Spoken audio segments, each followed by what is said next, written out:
Welcome back, everyone. We're almost to the penultimate discussions of the day. I'm going to start this session off with a brief overview on models of science communication and public engagement. If we're going to build infrastructures to support science communication, public outreach, and public engagement, what does that look like? What are the different models that we can build infrastructures to support, and what are some of the benefits and some of the trade-offs to each one of these models? After I give that brief overview, that's going to inform some of the discussion of our panel. We have some really truly outstanding scientists and others who are really at the forefront in terms of experience in working on public engagement and policymaker engagement. And then at the end of that panel, then Dan Sarowitz is going to give us a really nice discussion and his thoughts on the discussion of the day and the panel. And then we'll finish the day with some closing remarks from Dietram Schäufele. Okay, so, okay, I'm sorry. Well, I guess we're not, but we'll get to that later. We'll get to that later. That's right. Okay, so for over about the last 15 to 20 years, there's been 4 to 5 different main models or modes of science communication and public outreach that a lot of research has been conducted on. There's been a lot of analysis and a lot of debate over these models. And for the most part, and just to inform some of that, I'm going to cover these 4 models. I'm going to cover a lot of ground. But on my website, climateshiftproject.org/NIS interface, you can deep dive into some of this literature. For each of the models, I've put 5 to 7 studies or papers where you can read more background. And I know a lot of people are watching from home or the office or here. And if you're live tweeting, which I know several people are, there's the hashtag and there's my Twitter handle. But for the most part, for today so far, a lot of the conversation has reflected, has taken part within sort of the dominant model of thinking about science communication and also the practice of science communication, and that is what can be called the popularization or the dissemination model. And in many cases, though, I know there are several concerns have been raised, and we're always trying to do a better job at popularization and dissemination. But in many cases, we're living in sort of a golden age of popularization and dissemination in terms of the infrastructure, the support, the activity we have for translating complex science, informing different publics, and trying to build an appreciation for science. You know, even 5 years ago, it would be hard to predict the things that we're seeing today. For example, Dominique talked about her case, University of Wisconsin, but every major research university through their research news office and government agency now, they're their own publisher, they're their own platform. They're putting out with experienced science writers and video makers and producers their own content, their YouTube videos, that are then being reposted across social media, tweeted, Facebooked, and shared. Our traditional popular science media, from things like PBS Scientific American Frontiers to Science Friday, to coverage across science papers and science newspapers and science magazines. Again, it can be you can wake up in the morning now and you can read The Guardian Science online, you can New York Times Science online, you can read Scientific American and all the blogs there. As someone who is deeply interested in a scientific subject, you can follow news of that issue across multiple platforms. Even though coverage at a single paper like New York Times is declining of issues like the life sciences, the environment, for the community, people are highly attentive to these topics. They have more choices to choose from. Not all of it, and certainly probably most of it, not mediated by journalists anymore, but directly the voices of scientists. You can move upstream in terms of actually diving into how scientists are talking about the research as it happens. You can watch a live webcast of a news conference or of a science conference like AAAS. You can read the discussion of scientists as they discuss the research at a blog or on Twitter before it happens, right? So you can see this science as it's happening and follow that process. This down here, scientists quit their day jobs, head over to YouTube. I would only know about this news article if it wasn't a former student, John Kotzer, posted it to a Facebook page. PBS and other platforms now, scientists are finding new jobs as professional science communicators, being paid to communicate about science on platforms that didn't exist 5 years ago, where these videos that they're producing might be viewed or at least clicked on 3 million times by way of the metric on YouTube. I first started blogging about social science research and communication in 2005 at a platform called scienceblogs.com, which is now run by National Geographic. At the bottom here, this is one of the original bloggers there, along with myself and others, Tara Smith, who's still blogging there in a blog called Etiology. What we see at a community like Science Blogs, and by way of these scientists, many scientists such as Tara Smith have become celebrities and personalities in their own right among their own followers. Their Twitter feeds might have 30,000 followers. Their Facebook feeds might have 3,000 to 5,000 followers. Their blogs might be read 30,000 times a month. These are the types of access, this is the type of dissemination that we couldn't even have thought of 10 years ago.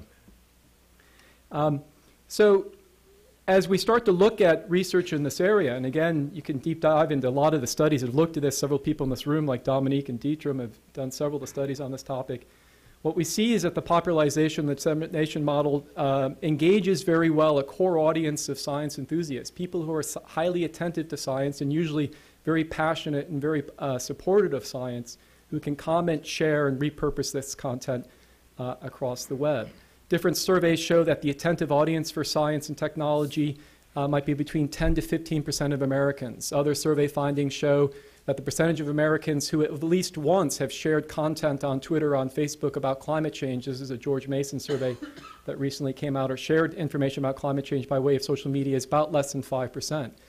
So even though there's a lot of deep engagement among these attentive publics and a lot of participation, the overall size of this public in percentage terms is not very large, but in absolute terms it is very large. We're talking 30 million Americans, 20 to 30 million Americans might comprise the attentive audience for science. Then with focusing events or by way of social media networks, those publics that lack a deep interest in science might be incidentally exposed to science content. They might bump into it.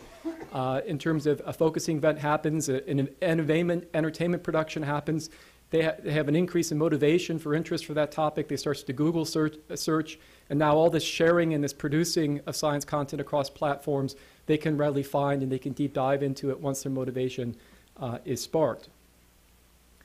And we also know from different case studies and research that the popularization and dissemination model does influence the decisions and thinking of policymakers, journalists, and funders, particularly those policymakers, journalists, and funders who are predisposed to accept the findings of science and see those findings as in line with their policy or their political goals. And as was discussed earlier, for scientists, engaging in popularization and dissemination can build up your personal brand, increase your citation impact, can influence scientific peers. This is something that we haven't talked about much, but a lot of what the information that's being shared by way of blogs and Twitter is being consumed by other scientists. So when your paper comes out, and you're trying to influence your community of peers relative to your research perspective and to your findings, right? This is a very important way to do so persuasively. Just simply based on the heuristic of salience, just having your information out there more readily available than others can be a form of persuasion, even among other experts. And then for many scientists, either if they're research scientists or scientists who are not pursuing a research career, simply participating in these activities and gaining the training from the many different training opportunities now is an important form of career development and career opportunity in terms of new types of jobs with NGOs, government agencies, or media organizations, or as science writers. But there are several trade-offs and frictions. My colleague at the University of Alberta, Tim Caulfield, and several others there have talked about what popularization leading to the cycle of hype. This is particularly relevant to biomedical research and research that they've looked relative to personalized medicine and genomics. And we can see the media picking up on this trend for a number of different reasons, talking about the sensationalism in science, the lack of replication in some studies, the overselling of scientific findings. And Caulfield and his colleagues talk about several reasons for this. One is, in fact, actually the emphasis by funding agencies on broader impacts or define the relevancy of science as leading to job creation and economic growth puts pressures on scientists and their institutions to oversell their findings.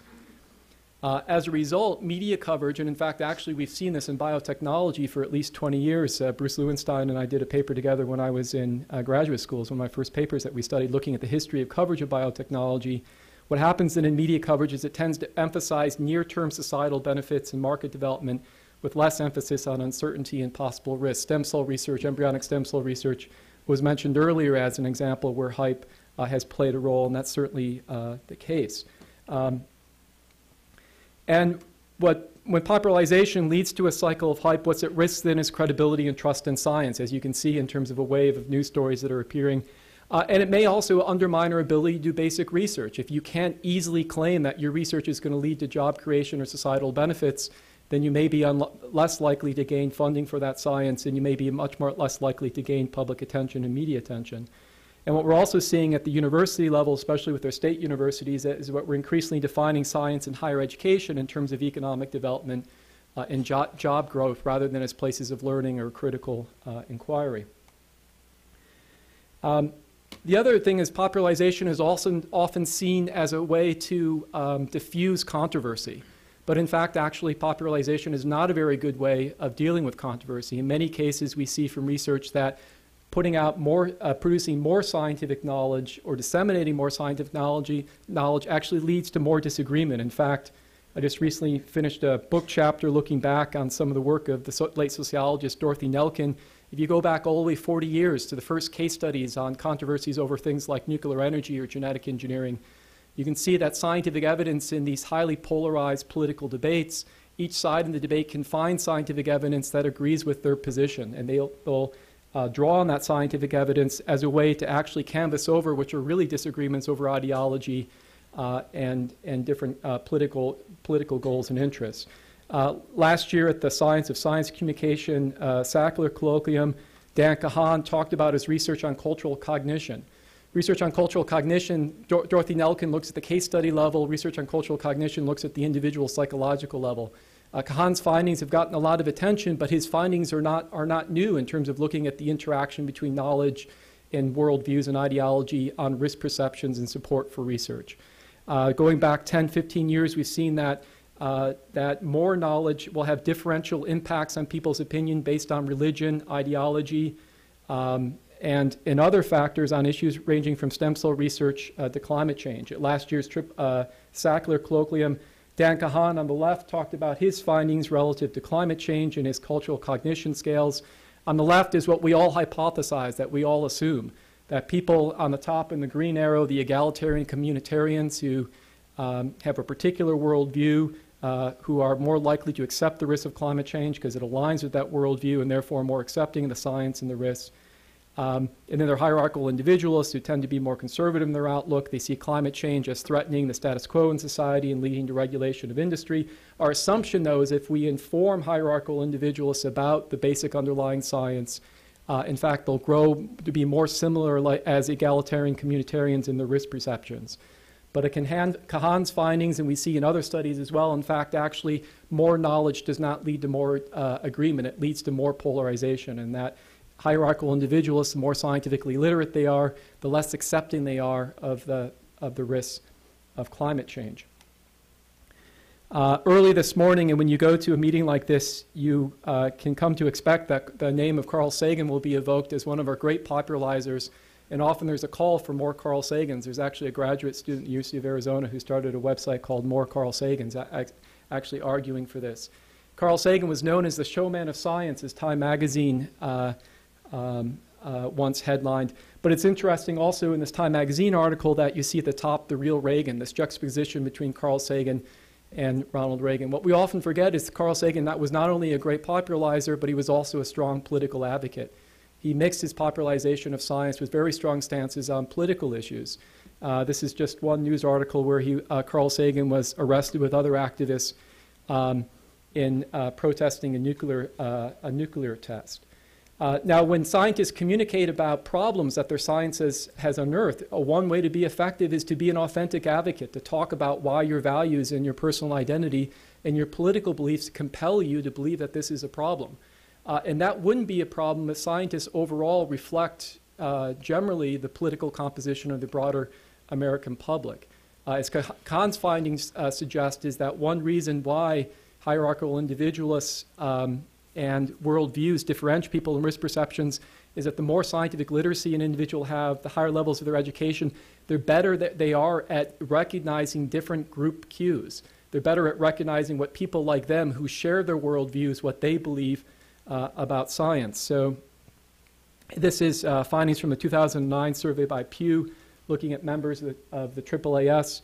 On the left, you can see that AAAS members, about 55% of AAAS members self-identify as liberal compared to about 20% of the American public, and about 9% of AAAS members self-identify as conservative compared to 37% of the public. So what this suggests is that in order to be effective communicators, we either need to selectively recruit scientists who share some of the political backgrounds and worldviews of the public that they're trying to communicate with, or we need to go out and recruit non-scientists to be opinion leaders among these publics who can not only talk and endorse the science that the scientists are trying to communicate about, but also talk in a language and frame issues that relate to the political and social background of the publics that we're trying to engage with.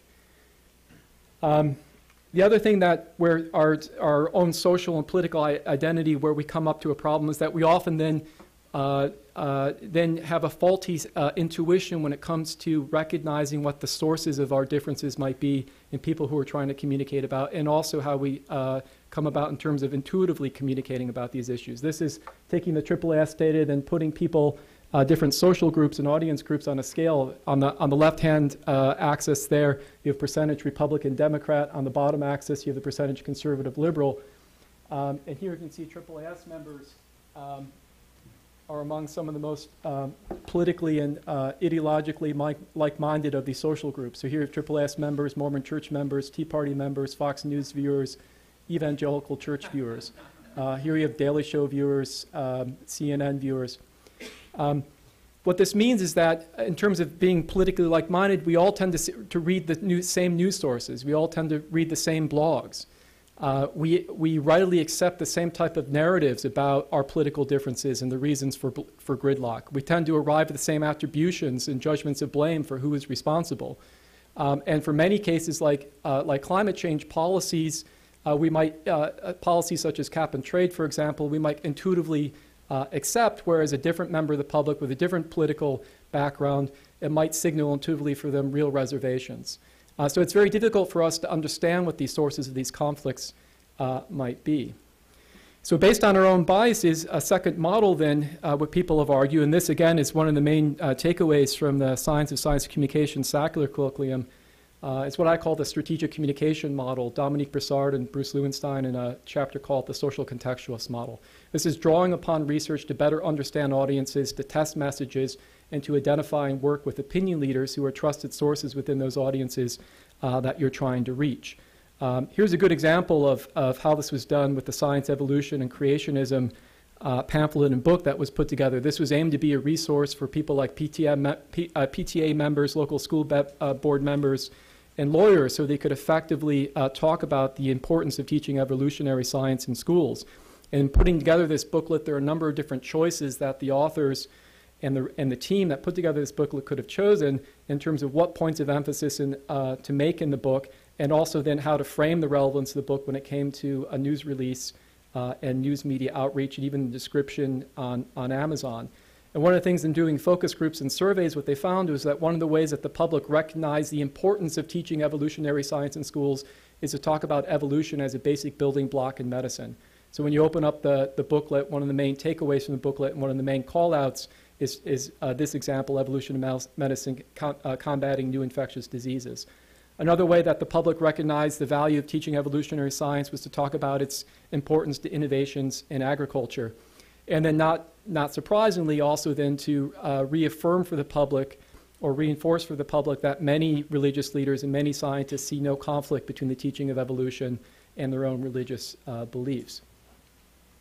Another example of strategic communication research that's gotten a lot of attention on climate change is the work from George Mason and Yale University called Global Warming: Six Americas. This audience segmentation scheme, which is borrowed from research and marketing and public health campaigns. What they do in these surveys, they ask people about 40 different questions about their climate change attitudes, beliefs, knowledge, and risk perceptions, and then they statistically segment them into 6 distinct audience categories. And when you start to look at the public in this way on the left, you start to get away from thinking about the public only in binary terms, as differences in belief about climate change being a function of liberal versus conservative differences, believers versus deniers. when in fact here you see on the tail ends here you have about 15% of the public who are truly alarmed by climate change. They accept the science that it's happening, they want to do something about it, to then about 10% of the public who are truly dismissive. And in between you really have about 2/3 of the public who are relatively ambivalent on a continuum of ambivalence in terms of their risk perceptions and their beliefs and what they think can or should be done about the issue. In work that I've been doing with Ed Maybach and Tony Lacerowitz, we've been then using this audience segmentation scheme to then randomly assign people within each one of these audience segments to 3 different frame conditions, 3 different message conditions. In one message condition, they read about climate change as being an environmental threat, and then what the actions could be related to climate change that would lead to environmental benefits. The other frame condition is climate change is a public health threat, and then the benefits to public health of action. And then the third condition is climate change is a national security risk, and then the benefits to national security. What's interesting, and this is why you would want to do message testing, is you often find what are called boomerang effects, that a message that you think works actually might backfire. So one of the messages that has been presumed to work on climate change is to talk about climate change as a national security problem. But in fact, in this paper that we published at the Journal Climatic Change, what we find is that those people who are the most dismissive about climate change react with the most amount of anger in terms of emotional reactions to climate change when it's talked about as a national security problem. What diffuses their anger the most, both among the doubtful and the dismissive, is talking about climate change as a public health problem. This is different research that we're currently working on, looking at an audience segmentation scheme for thinking about biomedical views. In this case, again, we're looking beyond sort of the left-right differences on climate change and starting to look at how people look at the societal implications of science and technology. Does science change society too fast? Does it offer up reservations for faith, or does science lead to promising benefits?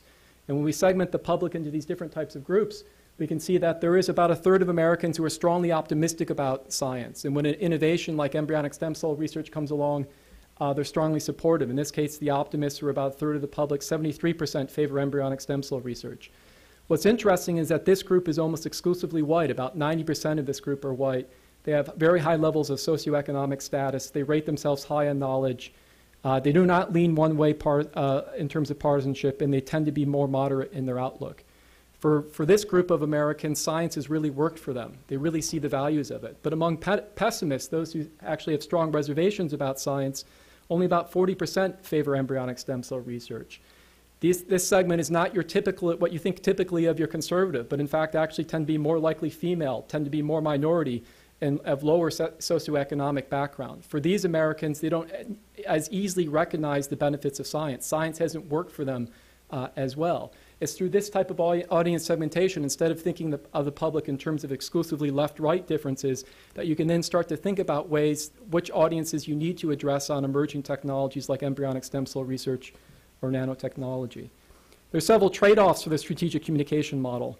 One of those trade-offs, in fact, actually is that you can have a lot of success if you spend a lot of money. So we see proposition campaigns in Washington and California on food biotech that have spent between $20 to $40 million, and they've really been able to move polls in public opinion in a very short time. This is a Missouri proposition at the bottom, where you see a commercial talking about firemen, an opinion leader group in support of embryonic stem cell research.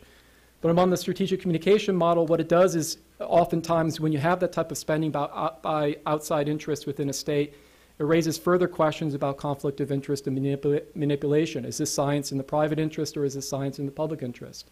Even when you have good research on message strategy on climate change or evolution, it could be difficult for a broad-based group of scientists to readily use and adopt that information, even if it might be evidence-based. As we see on other issues like stem cell research, sometimes strategic communication and targeting can lead to more fragmentation and more polarization rather than more consensus. And as we talk about this morning and we think about strategic communication, ultimately we also have to think about under what conditions does public opinion matter? Does strategic communication lead to good policy? What publics do really matter in terms of informing science policy? Is it an interested, issue-based public, or does the broader public really matter when it comes to conflict over policy? And then finally, the last model is a model, the public engagement and dialogue model. So instead of thinking really about a dissemination or strategic approach to communication, this is where you're thinking about inviting the public into the process of decision-making itself. recognizing the public has its own lay expertise. Earlier today, someone mentioned that scientists can often learn from farmers and have real scientific insights from the lay experience and lay expertise of farmers. So in order to do so, this engagement model has relied heavily on public consultation exercises, such as public meetings, deliberative forums, and I would argue now what we're also seeing is a lot of online forums. Andrew Revkin's .earth blog at the New York Times is an example of a journalist, an experienced journalist, being a broker of dialogue, sort of mixing and blurring different perspectives about climate change. And SIA, which is an environmental magazine at the Institute on the Environment, is another place where you see a blurring and bridging of different perspectives and discussion of science along with policy and also commentary. The goal of these models is, in the strongest form, is to democratize the governance of science and technology, to invite the public into the decision-making process, and to enhance the civic capacity of regions to deal with problems, to debate, and to collaborate.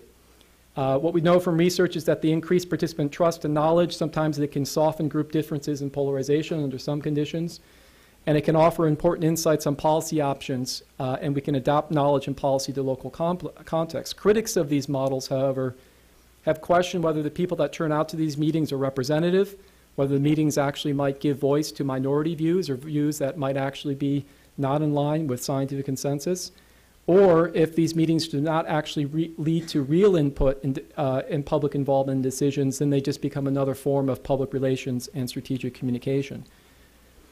And then finally, the last model is a variant of this public engagement model, referred to as the stakeholder-driven science or lay expertise model.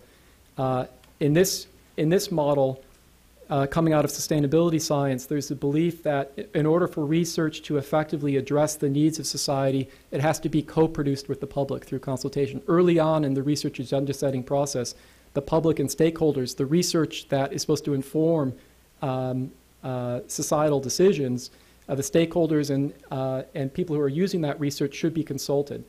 The emphasis is on research that is usable, problem-solving, and socially acceptable, aligning research efforts with national, state, or local needs.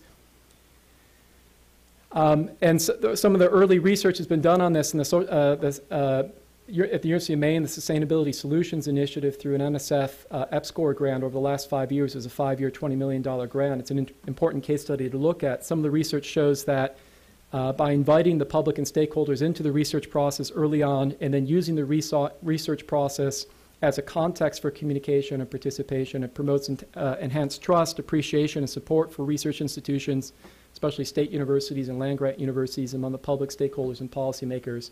But, as you can imagine, it can be very time-consuming, it can be resource-intensive. As SSI talks about, it's messy. That's sort of their slogan for it. And it does not often lead easily into traditional forms of collaboration or publication and credit model. So that was kind of a whirlwind overview on 20 years of research on science communication models and public engagement. Now we have a great panel to talk about their own work. They're going to reflect on how their own work might fit with some of these models and some of the issues that have been addressed throughout the day. So if our panelists can come on up.